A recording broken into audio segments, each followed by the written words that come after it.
이번 시간에는 임의경매와 강제경매에 대해서 한번 알아보도록 하겠습니다.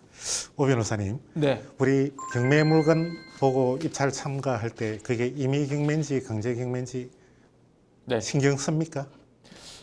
신경 잘 안 쓰죠. 네. 네. 실제로 입찰에 참가할 때 물건만 보지 네. 그리고 권리관계만 보지 이게 임의경매인지 강제경매인지는 신경을 전혀 안 쓰지요. 네. 쓸 이유가 별로 없죠. 일단은. 뭐 일반적으로는 그걸 구분할 이유가 잘 없긴 한데 네. 오늘 설명을 듣고 나면 아주 특수한 경우에는 이런 차이가 있구나. 네. 그래서 결론적으로 말씀드리면 임의경매인 경우 강제경매보다 약간 신경을 써야 될 부분이 있습니다. 임의경매에서요? 네, 오늘 네네. 그 부분을 한번 간단히 말씀드리도록 하겠습니다. 임의경매라는 거는 뭐 사건 제목 자체가 타경 몇 호에서 부동산 임의경매라고 되어 있습니다만은 어떤 걸 임의경매라고 그러지요?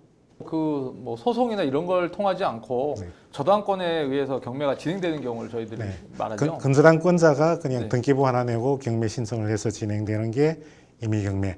그러니까 경매 신청한 사람이 판결을 받은 사람이 아니라 네. 저당권자로 등기부에 올라가 있는 사람이 경매 신청을 해서 진행되는 걸 임의경매라 그러지요. 네.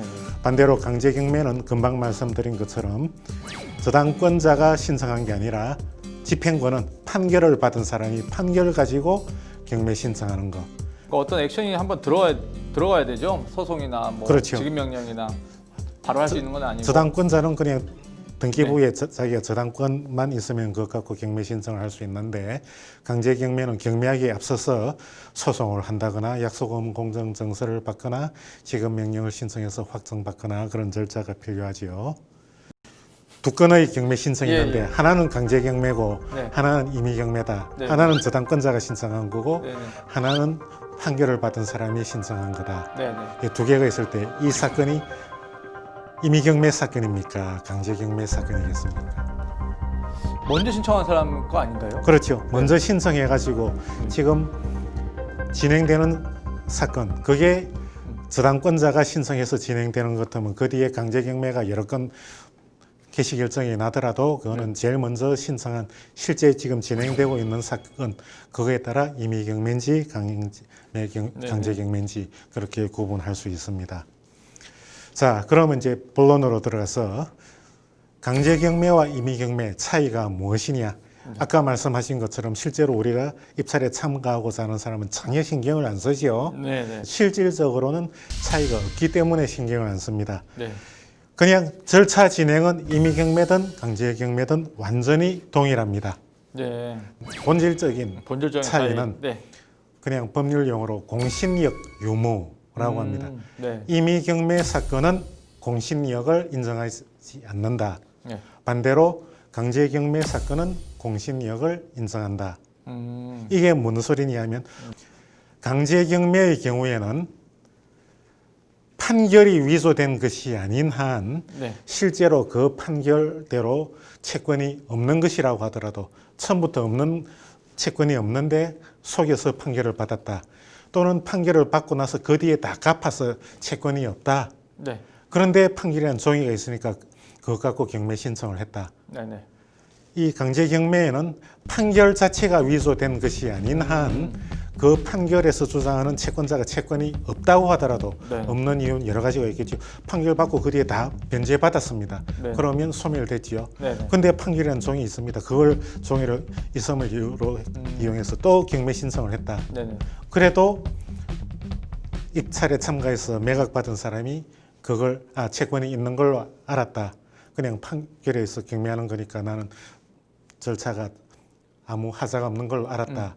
라고 믿었으면 설사 나중에 판결이 무효인 판결, 네네. 그러니까 이미 문제가 있다. 변제받은 네. 판결 갖고 경매 신청을 했어도 입찰해서 낙찰받은 사람이 소유권을 취득하는 데는 아무런 문제가 없다. 그렇죠. 그럼 반대로 임의경매는 공신력이 없다. 그 말은 무슨 말이겠습니까? 그러니까 저당권이 뭐 무효로 된 경우에는 경매 절차가 공신력이 없으니까 무효가 되겠네요. 그죠? 아무런 의심할 사유가 없이 그냥 그대로 믿고 낙찰해서 돈 다 주고 소유권을 넘겨받았더라도 나중에 보니까 네. 그 저당권 자체가 위조 문서에 의해서 이루어진 저당권이더라. 네네. 아니면 이미 다 갚았는데 갚아서 저당권이 피담보 채무가 없는데 저당권이 아직 말소되지 않았다는 이유로 네. 그 저당권을 이용해서 경매 신청을 해서 경매 절차가 진행됐더라. 이런 경우에는 무효인 근저당권에 의해서 경매 절차가 이루어진 것이죠. 네네. 그걸 알 길이 없었다고 하더라도 그냥 소유권을 취득 못한다는 말입니다. 네네. 위조 문서에 의해서 소유권 이전 등기된 사람으로부터 부동산을 매수한 경우와 똑같은 경우죠. 네네.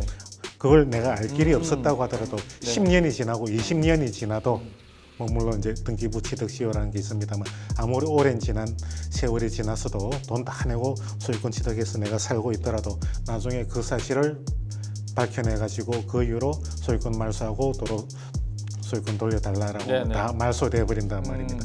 공신이익이 인정되지 네. 않는다. 그럼- 상당히 큰 차이가 있죠. 네, 그러네요. 그럼 낙찰 받은 사람만 손해를 볼 수 있겠네요. 그렇죠. 네. 자, 실제로 흔히 발생하는 일은 아니지만 그렇다고 아주 드물다고 할 수도 없는 일입니다. 실제로 내가 부동산 매수했는데 나중에 보니까 토지 사기단에 의해서 위조 문서에 의해서 등기한 걸 그런 거 갖고 많죠. 해서 내가 나중에 매수 대금도 떼이고 소유권은 날리고 이런 경우 신문에 가끔 나죠. 네네. 경매도 똑같습니다. 이미 경매에서 저당권이 위조된 인감증명 위조해서 근저당 설정한 다음에 그것 갖고 경매 신청을 했다.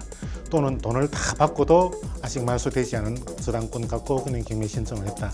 물론 채무자가 소유자가 그 사실을 알면 당연히 이의를 하겠습니다만 소유자가 외국에 잠시 이민 가 있는 경우, 외국에 오래 가 있는 경우도 있고 이민 가 있는 경우도 있고 그렇죠. 그때는 모르는 시에 그렇게 진행돼 버립니다.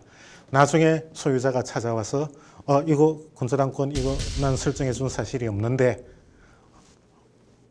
해서 위조 문서에 이제 밝혀지면 아무리 오랜 세월이 지나도 결국 소유권, 낙찰받은 사람은 소유권을 상실하게 됩니다. 네. 강제 경매는 그런 일이 없는데 임의 경매는 그런 일이 발생할 수 있다. 공신력을 인정하지 않는다라는 큰 차이가 있네요. 차이가 네네. 있죠. 네. 흔한 일은 아니지만 얼마든지 발생할 수 있는 일이다. 네. 강제 경매와 달리 임의 경매는 그런 위험성이 있다라는 점을 참고를 해야 됩니다. 여기서 물론 이제 공신력이 없다는 것은 저당권 자체가 무효인 근저당권에 의해서 경매가 진행된 경우를 말합니다. 근데 무효인 거는 경매 개시 결정, 경매 신청할 당시에 처음부터 무효인 저당권이 있고 그 당시에는 유효했는데 경매 절차 중에 다 갚았는데 취하 안 하고 그냥 네네. 그대로 진행되어 버려서 낙찰 받을 때는 이미 피담보 채무가 없는 무효인 저당권인 경우가 있는데 네. 요 선의 제3자를 좀 보호하기 위해서 법원에서는 처음부터 무효인 것은 공신력을 인정을 하지 않는데 개시 결정을 할 당시에는 저당권이 효력이 있었다. 네. 그 이후에 무효가 됐다. 다 받아서 이때는 낙찰자가 소유권을 취득할 수 있게 좀 보호를 해줍니다. 네. 약간 차이가 있죠. 네네. 토지 사기단에 속아 가지고 내가 토지를 샀다. 그러면 소유권 잃고 돈도 찾을 길이 없죠. 네. 돈을 토지 소유단이 다 먹고 날랐기 때문에. 네네. 근데 경매에서는 돈을 누가 받아가지요? 배당을 받죠, 사람들이. 보통 금융기관이나 채권자가 네네. 배당을 받지요. 이때 공신력이 인정 안 돼서 소유권, 낙찰받은 소유권 이전 등기가 말소되는 거는 똑같지만은 그 대신 이 돈이 어디에 가 있는지는 추적이 됩니다. 채권자들이 배당을 받아갔지요. 그 사람들에 대해서 부당이득으로 돌려받을 수 있다는 점에서 약간의 구제책은 있습니다. 더군다나 그 배당을 받아간 채권자가 은행이 넣으면 금융기관 좋겠네요. 같으면 뭐 부동산은 날리지만 내가 낸 돈은 얼추 돌려받을 수 있지요. 그런 점에서 약간 그냥 순수하게 토지 사기단에 매매를 통해서 사기를 당한 것보다는 그래도 내가 낸 돈을 회수할 가능성은 좀 높다는 점에서 매매를 통해서 사기당한 것보다는 약간은 구제책이 있지요. 그냥 이번 시간에 말씀드린 내용을 요약하자면 네. 임의경매의 경우 저당권 자체가 무효인 저당권인 경우에는 그 임의경매 절차에서 부동산을 낙찰받더라도 나중에라도 그 사실이 밝혀지면 소유권을 상실하는, 그러니까 자기 명의로 낙찰받은 소유권 이전 등기가 말소될 수 있는 위험이 있다. 이 점을 한번 염두에 두고 혹시라도 그 근저당권이 약간이라도 의심스러운 사정이 있다. 그러면 한번 살펴볼 필요가 있다라는 점을 말씀드렸습니다. 이상 임의경매와 강제경매의 차이에 대해서 간단히 말씀드렸습니다.